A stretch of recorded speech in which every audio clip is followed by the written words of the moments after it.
Way back at uni, one of the lecturers said that we could use any programming language for solutions to assignments, and I chose Python. And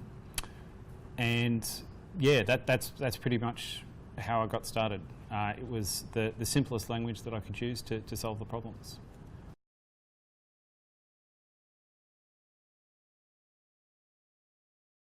So there's all of the normal things that you'd expect from a PyCon. We've got keynotes coming up, we've got tutorials and the regular speaking sessions. We hope to be running a range of workshops as well. We haven't finalised the details for those, so I'm a little bit uncomfortable advertising those at this stage.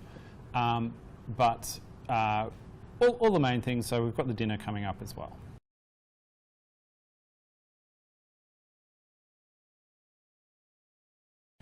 Yeah, so I think certainly during my time at Linux Australia, there was a strong focus on trying to grow the overall open source community, and there's certainly a strong emphasis of that inside the Python community as well.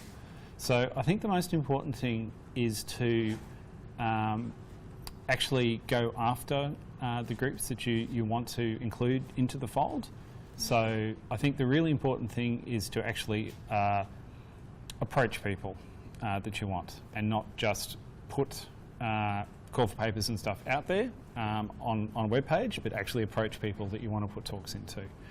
A lot of people who are quite talented and know things, if they don't have the confidence level and they see the call for papers, they won't act on that. So we actually have to go after people and convince them that they are good enough to put in papers and come to the conference and can learn and grow. But I think the other point is that we have to make the regular attendees sort of realise that they themselves can learn and grow by helping to teach other people as well.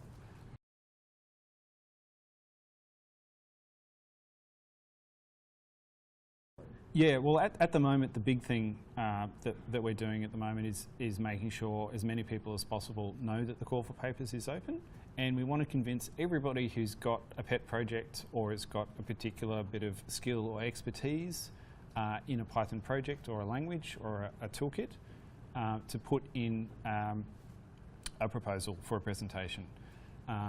PyCon Australia is very open to people who haven't given presentations before.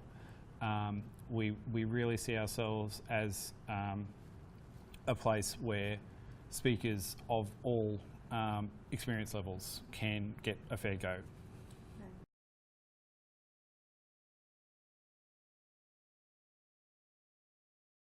I think so I attend PyCon in Australia and New Zealand, and I'm shortly going to be attending PyCon US in Canada. So I think the thing that's always struck me about the Python community is the fairly gentlemanly way that people approach each other. A lot of the other open source communities that I'm sort of involved with, there's a fair bit of light, but there's also an enormous amount of heat. So like the Linux community, for example, is well known for being quite abrasive to newcomers, whereas the Python community has always been welcoming and easy to get along with. And I've never felt like, you know, I've gone to a lot of conferences, and the Python conference community is one where you always feel that you're welcome. There are certainly other communities and other conferences where you can attend them, and it doesn't matter how many times you attend it, you still feel like an outsider. But that's not the case at Python conferences.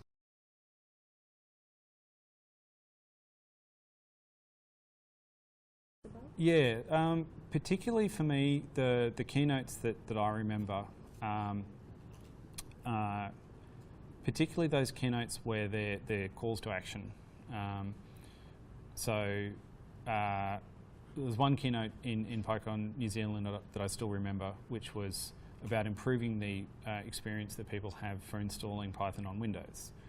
The vast bulk of the Python core developers are Unix people, so that they themselves don't really care about how easy or hard it is to install Python on Windows. But as a community as a whole, we realise that we have to make it really easy to install Python on Windows. So this that keynote was about the Python community sort of stepping up and accepting a responsibility. And it wasn't a hoorah talk all about how great Python is, but it was like, you know, this is important for the growth of the Python community, and this is what we should do about it.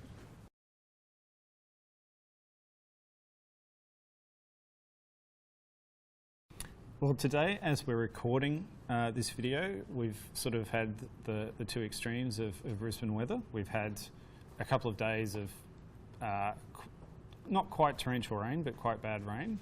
And today we've had a high of 32, and it's hot and sweaty and muggy out there.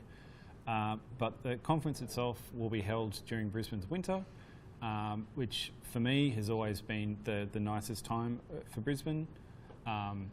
It's lovely and warm compared to the other states, but it's not hot. So you can really go outside and take in all of the nice aspects of Brisbane around that point in time.